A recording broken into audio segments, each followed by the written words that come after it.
할렐루야. 거룩하고 복된 성일 대강절 둘째 주 저녁 찬양 예배 7시에 우리에게 주시는 말씀은 마태복음 강해설교 7장 2절 말씀부터 드리겠습니다.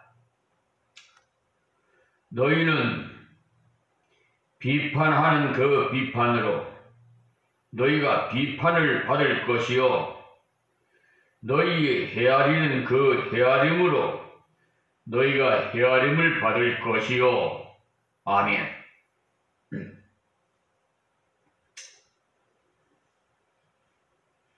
여기에서 말씀하시는 이 7장 마태복음 7장 2절의 말씀은 우리가 비판하는 것은 바로 자기가 하나님의 자리에 나가는 오만 불순한 행위입니다. 그러므로 이 비판은 정죄하고 심판하는 것을 말하는 것인데, 어떤 사람이 성경 진리에 비춰서 잘못했다고 여겨질 때 우리가 그 사람에게 바르게 충고해 주고는 그것을 금하는 것은 아닙니다. 예수님께서도 네 형제가 죄를 범하거든 가서 너와 그 사람만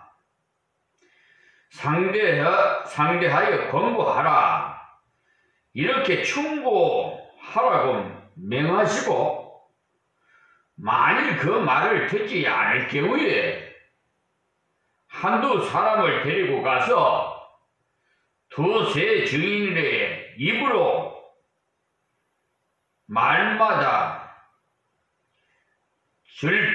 정참케 하라고 했어요. 그래도 듣지 않으면 교회에 말하고, 교회의 말도 듣지 않으면 이방인과 세리와 같이 여겨라, 이렇게 마태복음 18장 15절에서 18절에 말씀하셨습니다.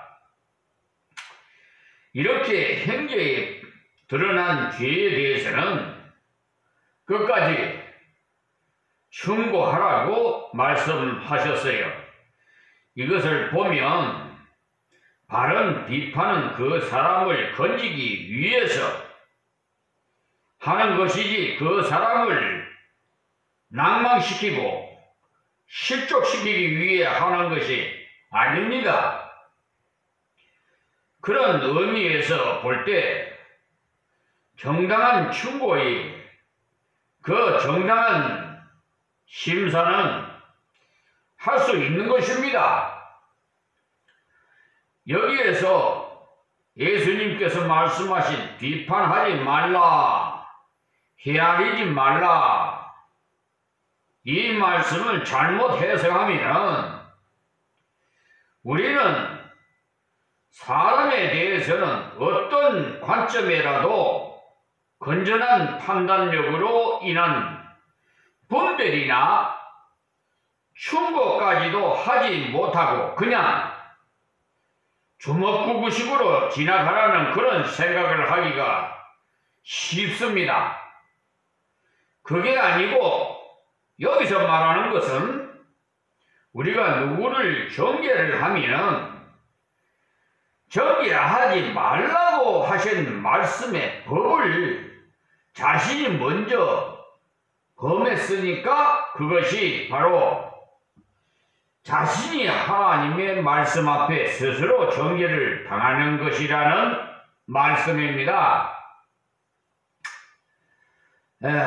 그런데 여기에 비판하지 말라, 헤아리지 말라 하신 예수님의 말씀의 그 의도는 다른 게 아니고 바로 너 자신을 비판하라는 그것을 강조하기 위한 것입니다. 그러니까 남을 비판할 것이 아니라 너 자신을 비판하라. 너 자신을 철두철미하게 정죄하라는 것입니다. 그것이 바로 다음에 나오는 내용인데요. 다음 나온 내용 한번 봅시다. 3절이에요.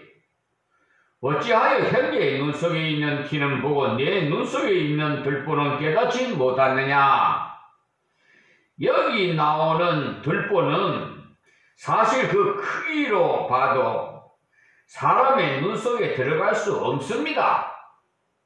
이것은 다른 게 아니라 도저히 될 수 없는 경우를 가지고 예를 들므로써 자신의 대조를 크게 시키기 위해서 티가 아닌 들보라는 용어를 사용하신 것입니다. 너의 결점을 들보같이 그렇게 크다는 것을 나타내려고 말씀하신 것입니다. 실제로 우리가 자기 자신의 잘못된 것을 잘 안 보이는 것은 전혀 거리를 두지 않고 바로 앞에 있기 때문에 아무것도 볼 수가 없는 거예요. 그렇습니다. 자기와 아주 밀접한 사람 사이에 무슨 죄를 지으면 아무것도 안 되는 거예요. 부부간에 서로 싸우든지 아니면 감정으로 자녀들에게 손찌검을 하든지 하면 이상하게도 하나님 앞에 기도가 꽉 막히는 그런 여러분 그런 마음 가진 지가 없습니까? 있지요. 이렇게 남을 괴롭히면 자기 마음이 더 아파요. 그렇지 않으면 그 사람은 문둥병 환자예요. 자기 몸이 썩어가도 모르는 사람. 문둥병 그래요. 그러니까 우리 속된 말로 있잖아요. 남의 눈에 눈물을 흘리게 하면 당신 눈에는 피눈물이 난다고. 여러분 잘 새겨서 들으세요. 그러니까 남을 비판하지 말고 내 자신을 비판하라. 그 말씀입니다. 자, 자기와 아주 밀접한 사이, 특히 이렇게 그냥 고의적으로는 그렇지 않겠지만은 나도 모르게 자범죄를 지을 수가 있어요. 그러니까 날마다 우리는 세수하잖아요. 목욕하잖아요. 얼굴에 때가 있으면 매일 입을 치아를 닦고 더러운 그와 같은 거를 우리 속사람이 좀 깨끗합시다. 겉은 미끈한데 겉에는 썩은 냄새가 나요. 지금 이 사회가 오전에도 낮에 입에도 말씀드렸지만 한국교회가 썩어서 말이야. 부패해서. 왜 그런 줄 압니까? 빛이다 소금이다 하는데 역할을 안 하는 거예요. 그러니까 밟혀버리고 소금은 밟혀버려. 그리 소금의 역할을 못하고 빛의 역할을 그 말 밑에 불 켜 있으면 박혀지지 않는 거예요. 예수님이 우리에게 빛이라고 했잖아요. 그러면 가는 곳마다 빛이 발하여야 되는데 그렇지 않겠어요?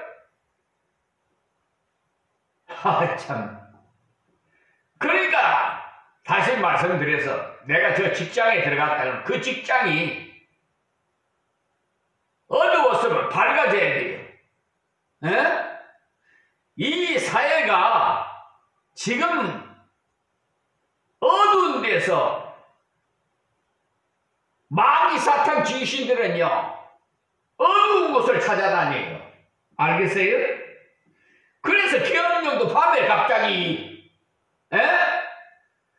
6.25 사변도 새벽 4시에 밤에 그리 사고가 일어나잖아요. 오늘 밤에도 무슨 일이 일어날지 몰라요. 한치 앞도 몰라요. 잘못을 했으면은 자리에서 자진해서 내려와야지요. 무슨 낯짝으로 그 자리에 대통령 자리에 앉아서 뭐 우리 당 뭐 국민의힘, 여러분 국민의힘 우리 당 한사니까 이게 뭐야? 그 한동훈 대표가 빨리 직무를 막아야 되겠다고 했잖아요. 그래놓고 어떻게 된 판인지 우리 당 한사니까 한동훈 대표가 대통령 될 것 같아가지고 그랬는지 모르겠어요. 아무나 대통령 되는 거 아닙니다. 여러분 이재명이가 대통령 될 것 같아요? 대다수 국민들이 여론조사를 해보면 그렇게 나오더라고. 그런데 그러기 전에 또 딴 사람이 일어날지 몰라요. 하나님은 다 인재를 숨겨놨어요. 아시겠어요? 그런데 빨리빨리 모든 것을 하야를 하지 않으면은 법에 의해서 탄핵인가 해야 되잖아요. 해서 빨리 수습을 해야 우리 병이 나면은 빨리 수술하고 응급실에 가서 빨리 진단을 받고 수술을 해야 살지 않아요? 그래서 빨리 회복이 돼야지. 이 나라가 말이야 한 사람 때문에 윤석열 대통령 살리려고 이 나라가 망해서 되겠어요? 경제적으로 다운이 되겠어요? 내려가면 되겠습니까? 국민들이 지금 어떻게 살고 있는지를 저들은 몰라요. 금수저는 흙수저의 심정을 몰라요. 배고픈 사람, 심지어 배고픈 사람이 더 잘 알아요. 그런데 이번에 보니까 국민의 힘이 아주 너무나 잘못하고 있어요. 죄인을 옹호하고 있으니 이게 되겠어요?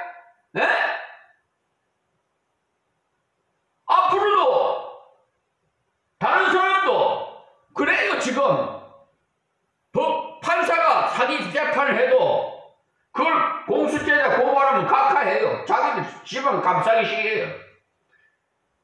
이러면 우리나라가 망합니다. 이제 주님 오실 날이 가까워요. 당신 생명 앗아가면 무슨 소용이 있어요? 천석만석 수백억이 가져 있어도 중국에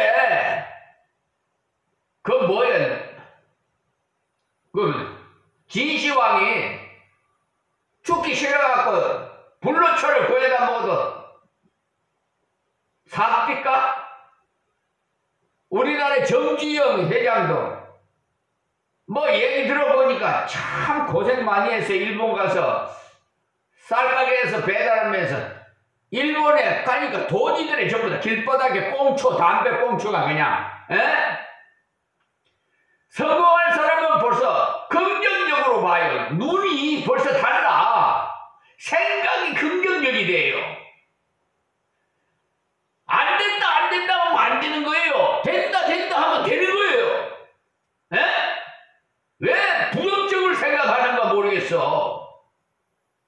어? 한 입으로 두 말 하는 그런 자는 앞으로 정치에서 척결해야 돼요. 아시겠습니까? 정직한 사람을 뽑아야 국회로 보내야 돼. 대통령도 역시 마찬가지고요.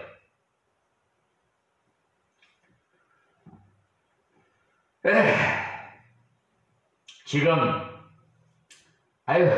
그러면 이런 세상을 사방을 둘러봐도 깜깜해. 어디 하나 시원한 게 없어. 하나님만 바라봐야 돼. 하늘을 보면 시원해. 그냥 우리 아버지만 바라네. 자, 3절에 분명히 말씀드렸습니다. 나무 눈에 티가 있으면 내 눈에는 들보가 있다는 것을 아시기 바랍니다. 그래서 먼저 네 눈 속에서 들보를 빼어라. 이렇게 말씀하셨어요. 이건 참 귀한 말씀입니다. 그런데 그냥 무심코 듣고 그냥 흘러버리지 마세요. 예. 자, 그 다음 4절 볼까요?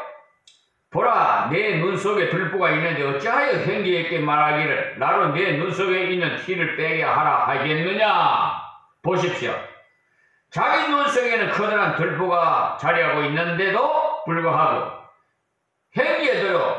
형제의 눈 속에 있는 티를 내가 좀 뽑겠다는 그런 말을 할 수가 있겠는가 말입니다. 지금 말이에요.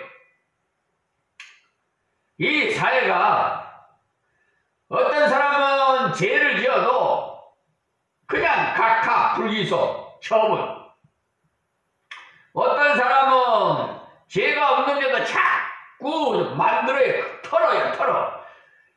수백 번 털어. 여보세요. 사람은 먼지 털면 안 털리는 사람 없어요. 아시겠습니까? 그래서 하나님께서 의인은 없나니 하나도 없어요. 의가 뭐예요? 옳은 사람. 근데 자기는 잘난 체하고 떵떵거리면서 남을 비판하고 남을 정죄하고 죄 없는 것도 만들어서 죄를 씌워가지고 저 사람을 죽여야 내가 성공한다. 지금 이런 생각들을 버려야 돼요. 남을 나도 또 낮게 여기고 배려하고 섬기고 사랑하고 그리 저 못하겠어요? 아휴 참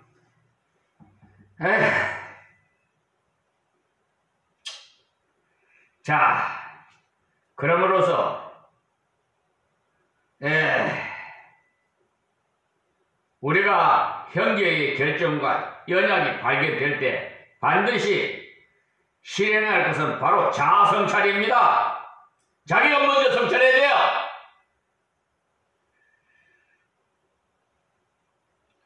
내가 신학교 다닐 때요, 우리 신학교 교수님이 가서는 안 될 곳에 가서 나오더라고. 나하고 마주쳤어. 여자들이 있는 곳에, 서울 대인교회이고, 부흥사고, 신학교 교수고, 대단해. 아주 참, 어디 하나 빠질 게 없죠. 근데 왜 저런 여자들 못 파는 바도 곳에서 나오는지 모르겠어. 전도하러 갔다가 얼굴이 불 커져서 그냥 혼났어. 그랬더니 하나님께서 너 자신이다. 네가 해결해라. 그래 참 얼마나 감사하지. 그러더니 그분은 창피한가 저가 학교에 그냥 사표 내고 안 나오더라고. 나올 수가 있겠습니까? 한번 얼굴에 철판을 깔게 하는 이상. 그와 같이 여러분 강단에서 거룩같이 하고 목사들 말이에요. 아주 오늘도 봤지만 극동방송에 어느 목사님 아주 웅변식으로 아주 그냥 아주 잘하시더라고. 설교는. 근데 그 가정애들은 어떻게 사는지 모르겠어. 강단에서 설교하는 것이 내 생활이 돼야 되는 거예요. 에? 내가 도둑질 하면서 도둑질 하지 말라고 설교할 수 있어요? 저 순복음교회 조영진 목사같이 말이에요. 에? 지금 어때? 천국에 가셨는지 막 어떻게 가셨는지 모르겠습니다만 가서도 불 속에서 받은 것 같으리라 안 했는지 모르겠습니다. 왜? 하나님의 돈을 횡령을 했어요. 장로가 고소를 해가지고 검찰청에 불려가서 기소를 당했어요. 그래놓고 강단에서 거룩한 채 저 뭐야 누구야 저 신길동에 성락교회 김기동 원로 목사는 뭐 20대 되는 자기 교인을 데리고 대전 호텔로 가? 이야, 교인들이 그냥 에스코트를 해가면서 그냥 대단하게 강단에서요. 나는 사례비도 안 받는다고 그런데요. 그래놓고 제국까지 가가지고 한 달에 5천만 원이고 얼마고 가져간대. 왜 그렇게 거짓말들을 거짓말은 뭐야? 귀신의 앱이라고 그랬죠? 귀신아 나가 해요. 그 성락교회.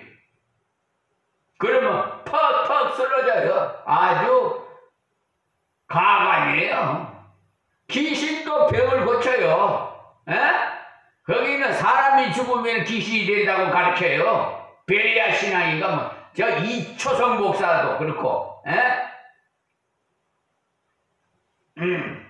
그런 데는 많이 그냥 현혹당해가지고 많아요. 바글바글해.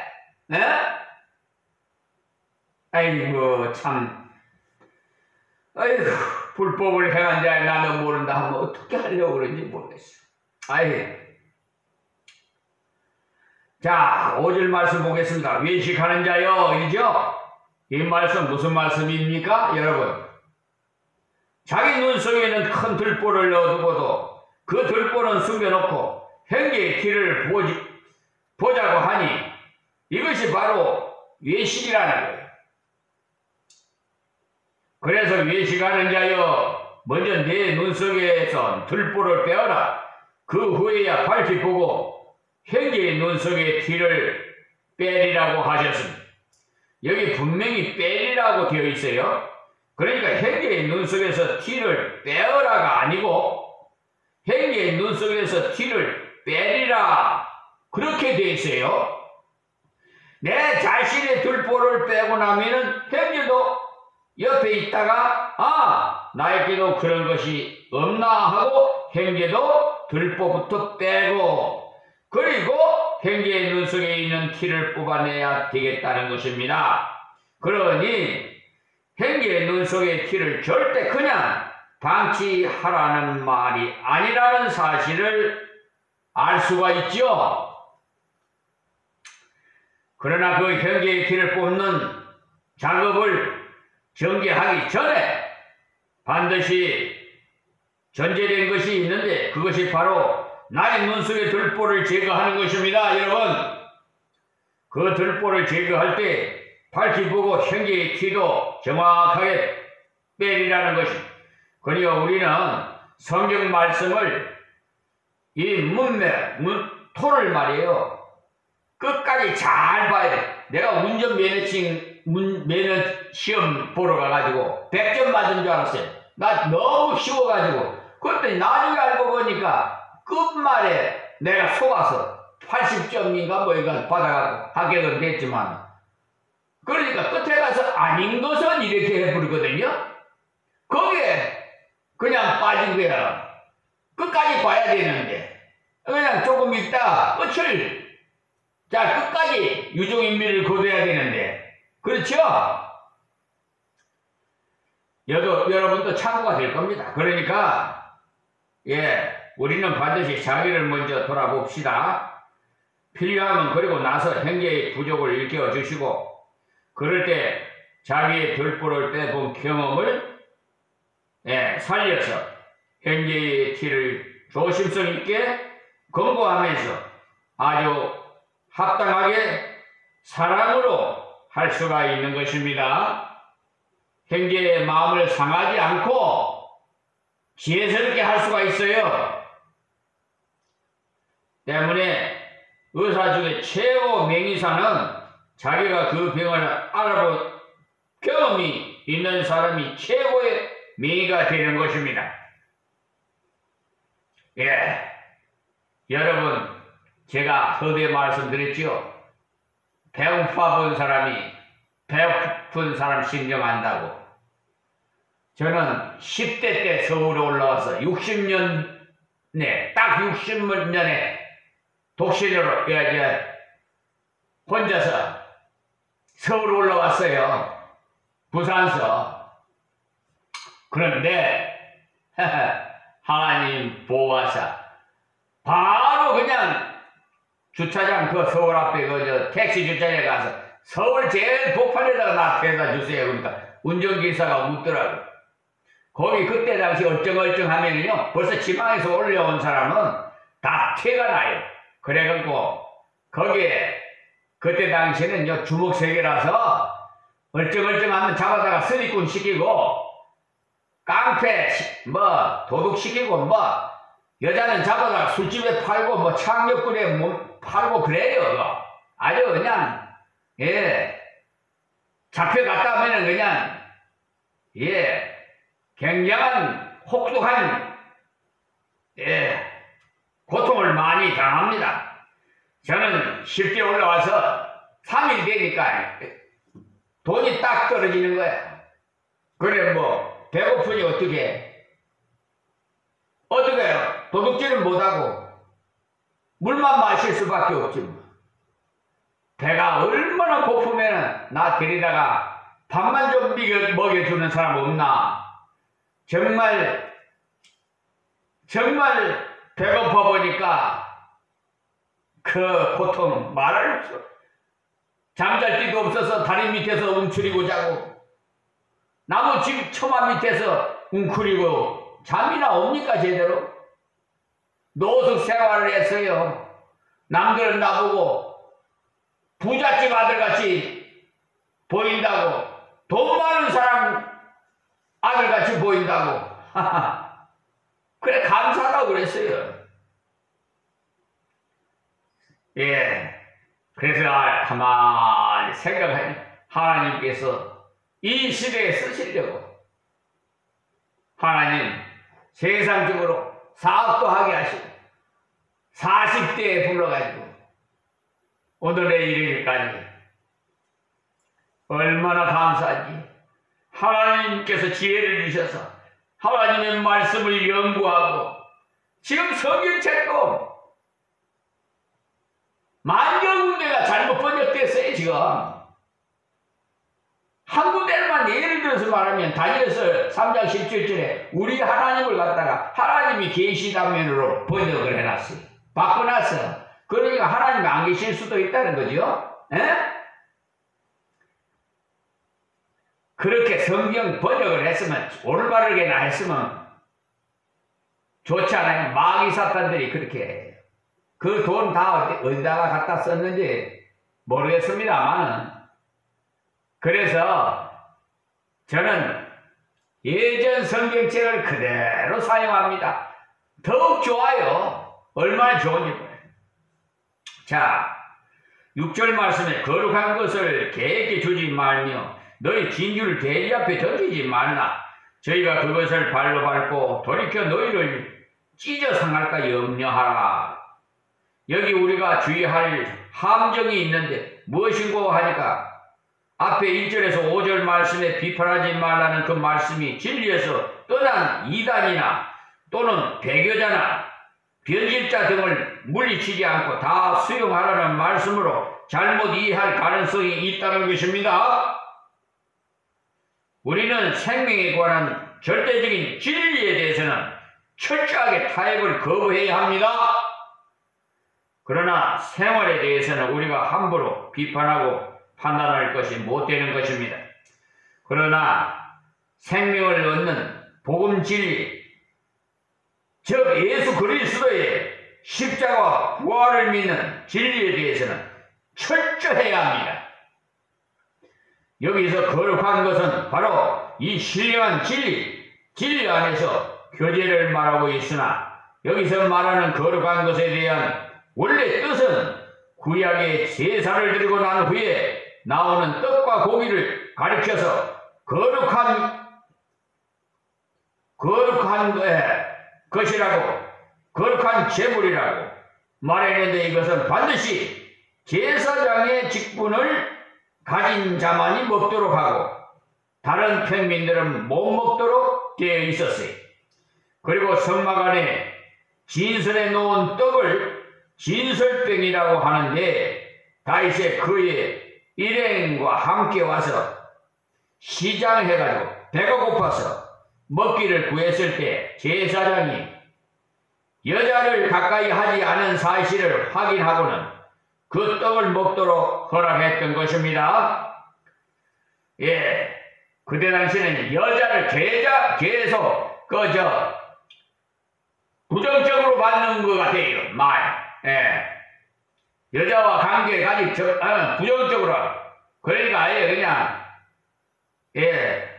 구별되게 보신 것 같아요. 그러니 다윗과 그 일행이 직분에 있어서는 제사장이 아니었더라도 그러한 진실된 거룩한 분량을 갖추고 그 진설병을 먹었을 때 그 사실로 인해서 비판받은 기록은 성경에 나와 있지 않습니다. 이 이야기가 나오게 된 배경은요, 예수님이 제자들이 안식일에 미리싹을 잘라 먹는 뒤에 제자들이 비난받는 사건을 두고 예수님께서 다윗의 금지된 진설병을 먹은 사례를 들어서 그 경위를 설명하시면서 이 거룩한 것에 대한 용어를 사용하셨던 것입니다.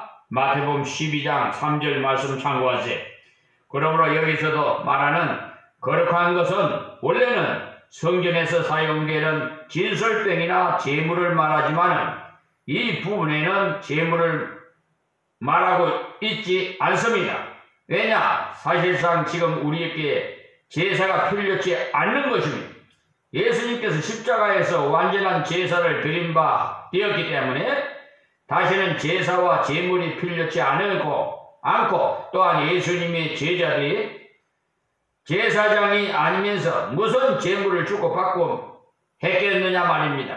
그 때문에 여기에서 가르치는 거룩한 것은